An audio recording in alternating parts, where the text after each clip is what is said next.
My fellow citizens, I want to talk to you about our economy.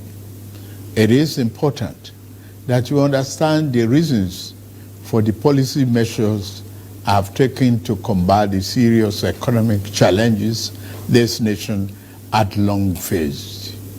I'm not going to talk in difficult terms by dwelling on economic jargon and concepts. I will speak in plain, clear language so that you know where I stand. More importantly, so that you see and hopefully will share my vision regarding the journey to a better, more productive economy for our beloved country. For several years, I have consistently maintained the position that the fuel subsidy had to go. This once beneficial measure had outlived its usefulness. The subsidy cost us trillions of naira yearly, such as a vast sum of money would have been better spent on public transportation, health care, school, housing, and even national security. Instead, it was being funneled into the deep pocket and lavish bank account of a selected group of individuals. This group had amassed so much wealth and power that they became a serious threat to the fairness of our economy and the integrity of our democratic governance. To be blunt, Nigeria could never become the society it was intended to be as long as such small, powerful, yet unelected groups hold enormous influence over our political economy and the institutions that govern it. The whims of the few should never hold dominant sway over the hopes and aspirations of the many. If we are to be a democracy, the people and not the power of money must be sovereign. The preceding administration saw this looming danger as well. Indeed, it made no provision in the 2023 appropriation for subsidy after June this year. Removal of this once helpful device that had transformed into a millstone around the country's neck had become inevitable. Also, the multiple exchange rate, the system that had been established became nothing but a highway of currency speculation. It diverted money that should have been used to create jobs, build factories, and businesses for millions of people. Our national wealth was doled out on favorable terms to a handful of people who had been made filthy rich simply by moving money from one hand to another. This too was extremely unfair and is not acceptable. It also compounded the threat that the illicit and mass accumulation of money posed to the future of our democratic system and its economy. I had promised to reform the economy for the long-term good by fighting major imbalances that has plagued our economy. Ending the subsidy and the preferential exchange rate system were key to this fight. This fight is to define the fate and future of our nation. Much is imbalance. Thus, the effect in our economy immensely profited a tiny elite, the elite of the elite, you might call them. As we move to fight the flaws in the economy, the people who grow rich from them predictably will fight back through every means necessary. But we are ready. Our economy is going through a tough patch, and you are being hurt by it, I know. The cost of fuel has gone up. Food and other prices have followed it. Households and businesses struggling. Things seem anxious and uncertain. I understand the hardship you face. I wish there were other ways, but there is not. If there were, I would have taken that route, as I came here to help, not to hurt the people and the nation that I love so dearly. What I can offer in the immediate is to reduce the burden of current economic situation, which has imposed on all of us, most especially on businesses, the working class, and most vulnerable among us. Already, the federal government is working closely with states and local governments to implement interventions that will cushion the pains of our people across socio-economic brackets. Earlier this month, I signed 4 executive orders in keeping with my electoral promise to address unfriendly fiscal policies and multiple taxes that are stifling the business environment.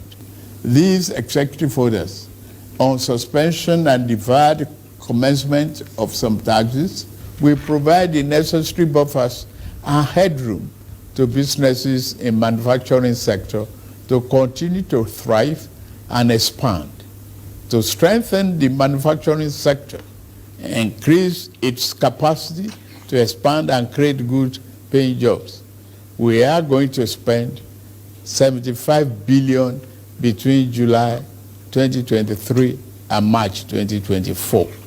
Our objective is to fund minimum of 75 enterprises with great potential to kickstart a sustainable economic growth, accelerated structural transformation, and improved productivity. Each. You see something there, my people. The one thing I really like about this man, which is Tinubu, he like go straight to the point. If are they happy, if are they listening to how they talk, if they talk like human being will be say, that is it they up to standard. Because if you compare with the immediate past Boo, which is Buhari, you will notice a human being they talk so. Because first, may you observe, first, Buhari, you know, go see Buhari, we will call address the nation.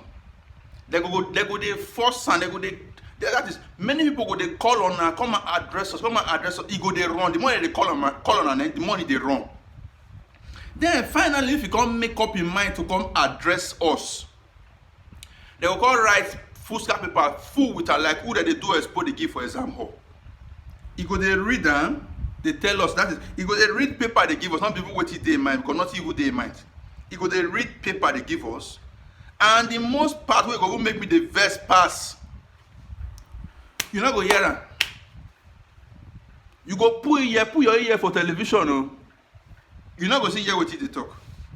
You go they read that like inside and mind they talk. They read the full sky paper they enter. But if you listen to this man now, Tinubu, very straightforward. Ever since why they watch and say they be like say, I go they wonder where the paper with this piece where they write for and where they put am. If they talk everything from his head, God be like say, he know what he want to do. If they just they talk everything from the head. But Tinubu and not Buhari, he not know what he want to do. I mean, if they would write the paper give him, for us to see what he did with paper give us, now see wahala. When they see people. So this man, we really need to work with him. He's a nice man. If you look at, you know, say everybody they shout now. You know, say anything where they spoil, where they over scatter. When you want to repair them, and the repairing process, you go people like say they spoil them more. But now the repairing process today, now be the hardship they face for Nigeria right now. It's in the repairing process. That is Nigeria. It's about to be a you understand? Now make a bless every year they want to take on us. Everybody they confused right now, but we are on the right path. So more listen to them again first. This is so a human being. What did they happen? Of these 75, manufacturing enterprises will be able to access 1 billion credit at a maximum of 9% per annum, with maximum of 60 months repayment for long-term loans and 12 months for working capital. Our administration recognizes the importance of micro, small, and medium-sized enterprises and the informal sector as the drivers of growth. We are going to energize this important sector with 125 billion.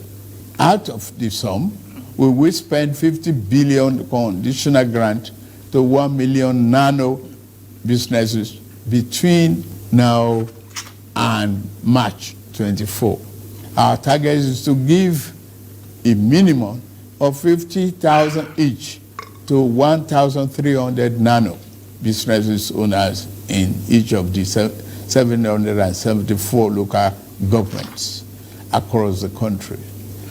Ultimately, this program will further drive financial inclusion by onboarding beneficiaries into the formal banking system. In like manner, we will fund 100,000 MSMEs and startups with 75 billion. Under this scheme, each enterprise promoter will be able to get between 500,000 and 1 million at the maximum 9% interest per annum and repayment period of 36 months. To further ensure that food prices and the items remain affordable, we have had a multi-stakeholder engagement with various farmers and associations and the operators within the agricultural value chain. In short and in immediate terms, we will ensure stable food are available and affordable. To this end, I have ordered release of 200,000 metric tons of grains from strategic reserves to households across the 36 states and FCT. To moderate prices, we are also providing 225,000 metric tons of fertilizer, seeding, and other inputs to farmers who are committed to our food security agenda. Our plan to support cultivation of 500,000 hectares of farmland and all year-round farming practice remain on course. To be specific, 200 billion out of the 500 billion approved by the National Assembly will be disbursed as follows. Our administration will invest 50 billion each to cultivate 150,000 hectares of rice and maize. 50 billion each will also be earmarked to cultivate 100,000 hectares of wheat and cassava. This expansive agricultural program will be implemented targeting small farm holders and leveraging large-scale private sector players in the agri-business with strong performance record. In this regard, the expertise of developed financial institutions, commercial banks, and microfinance banks will be tapped to develop a viable and appropriate transaction structure for all stakeholders. Fellow Nigerians, I made a solemn pledge to work for you, how to improve your welfare and living condition. It's of paramount importance to me, and it is the only thing that keeps me up day and night. It is in the light of this that I approved the infrastructure support for the states. This new infrastructure fund will enable states to intervene, to invest and reinvest in critical areas and bring relief to many of the pain points, as well as revamp our decaying healthcare and educational infrastructure. The fund will also bring improvement to rural access roads to ease the evacuation of farm produce to markets. With the fund, our state will become more competitive and on a stronger financial footing to deliver economic prosperity to Nigerians. Part of our program is to roll out buses across state and local government for mass transit at a much more affordable rate. We have made provision to invest 100 billion between now and March 2024 to acquire minimum of 3,000 units of 20-seater CNG fuel buses. These buses will be shared to major transportation companies in the state using the intensity of travel per capita. Participating transport companies will be able to access credit under the facility at a maximum per annum 9% interest rate with 60 months repayment period. And then, in the same vein, we are also working in a collaboration with the labor unions to introduce a new national minimum wage for workers. I want to tell you, our workers, that this, your salary review is coming. Once we agree on the minimum wage and general upward review, we will make budget provision for it for immediate implementation. I want to use this opportunity to salute many private employers in the organized private sector who have already implemented general salary review for employees. Fellow Nigerians, this period may be hard on us, and there is no doubt that it's tough on us. But I urge you all to look beyond the present temporary pains and aim at the larger picture. All our good and helpful plans are in the works. More importantly, I know that they will work. Sadly, there was an unavoidable lag between subsidy removal and these plans coming fully online. However, we are swiftly closing the time gap.